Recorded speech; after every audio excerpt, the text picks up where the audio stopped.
In February of 1953, Harry Martingale, a young apprentice plumber, was working in the cellars of the Treasurer's house in the city of York.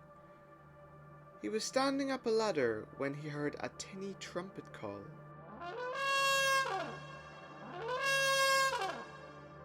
Looking over to the rest of the room, he heard the trumpet sound several more times.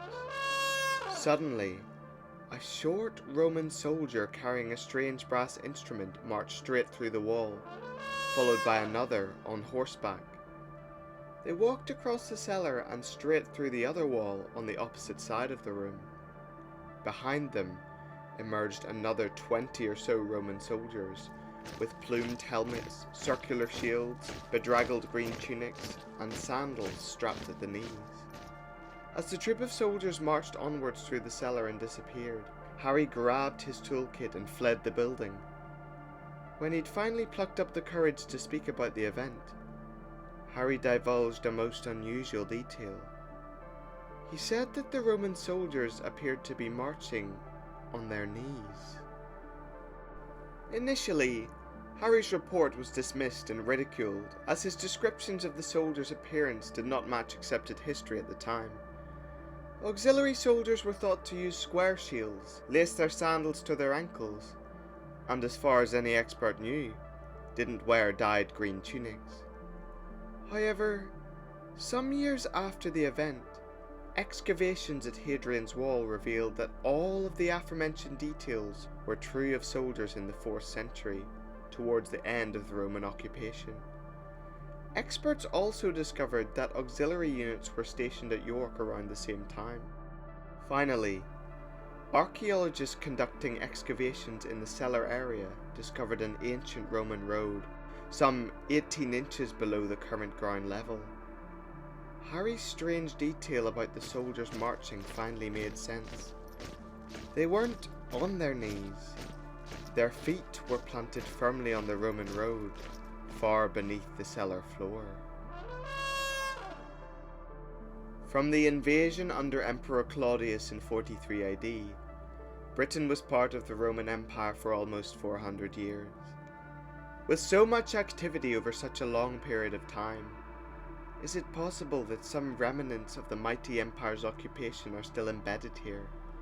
Or that somehow, perhaps in the vein of Einstein's theories of relativity, the timeline bends in a non-linear manner, allowing us to view glimpses into a foreign country, Roman Britain. Martingale's story is one of the most believable supernatural tales I've ever heard, but it is far from the only encounter with a Roman ghost. The city of Bath, appropriately named for its ancient Roman bathhouse, still has a big draw to its waters today. While you can no longer bathe in the original pool, the modern Thermae Bath Spa houses the only natural thermal hot springs you can bathe in Britain. According to They Still Serve, a complete guide to the military ghosts of Britain by Richard Mackenzie, a naked Roman soldier has been seen running through the streets of Bath on several occasions. Apparently, a police officer once gave chase to the phantom streaker, only to watch the apparition fade into nothing before his very eyes. A valid point has been raised as to how the air of the ghost could be determined if he wasn't wearing any clothes. Well, perhaps he was wearing his helmet, although in that case, it wouldn't be the only helmet on display. The Ely Way is an ancient trackway running between Norfolk and Wiltshire in southern and eastern England. The origins and true age of the route are debated, although it is considered to be one of the only remaining long-distance routes predating the Roman occupation. The name Icknield is Celto-British, and some suggest that it may derive from the Iceni tribe, who were active from the Iron Age to the early Roman era. However, some experts suggest that the road has even older, Neolithic origins. This mysterious pathway is said to be haunted by Roman legionnaires and black dogs. Before the arrival of modern transport allowing people freedom of travel over long distances, It was even rumoured that this road led directly to hell.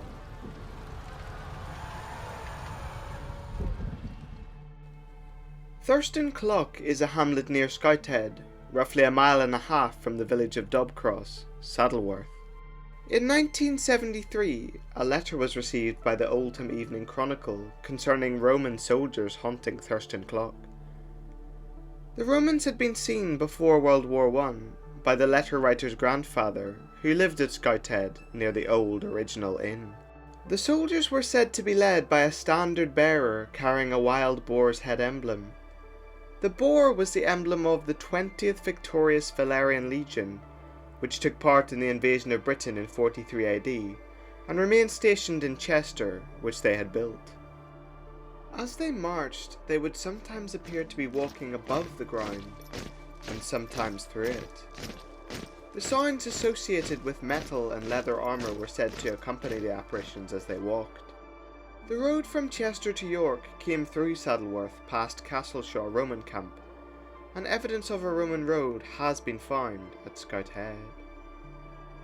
In South Shields, Newcastle, stands the Arbea Roman fort, which dates to around 120 AD. At one time, this mighty fortification guarded the main waterway to Hadrian's Wall. It was also a large supply base for the Roman army, housing up to 600 troops at any one time. The garrison's history is a rich tapestry of violence, tragedy, and ancient love story. Standing opposite the fort is the Lookout Inn. It perhaps isn't surprising that there are stories of ghostly Roman soldiers in this old pub. The following account comes from the Jarrow Life Forum and is as follows. I used to work in the Lookout Inn at the top of Fort Street, South Shields, way back in 1966. One Friday day shift, I was serving one of the regulars, and from where I was positioned, I saw movement from the right of me. Turned for a second, and saw someone walking down the living quarters stairs. Then, when I heard them opening the snug door, I fully turned to look, and saw my boss's son dressed in Roman armour with a sword held to his chest. I just laughed and said, "Where are you going?" But he just ignored me, and so I just went, "Ooh." He stopped, opened the hatch, and went down the stairs into the cellar. About 10 minutes later, I heard his mom shouting for him, so I shouted up that he was in the cellar. "No, I'm not. I'm in the bathroom," was his reply from upstairs. I kicked the cellar hatch shut. Some of the regulars said they often saw 1, 2, or 3 Roman soldiers around the pub at different times. One thing I find strange about this account is how the eyewitness says they saw the boss's son, as in, they were sure it was him. I can only assume that they were just mistaken in thinking it was him, being preoccupied with serving a customer. This final tale is in stark contrast to the famous Martingale encounter, in that this entity appears able to interact with a relatively modern environment, walking downstairs and opening doors. As with all these stories, one proposed explanation will not fit all accounts.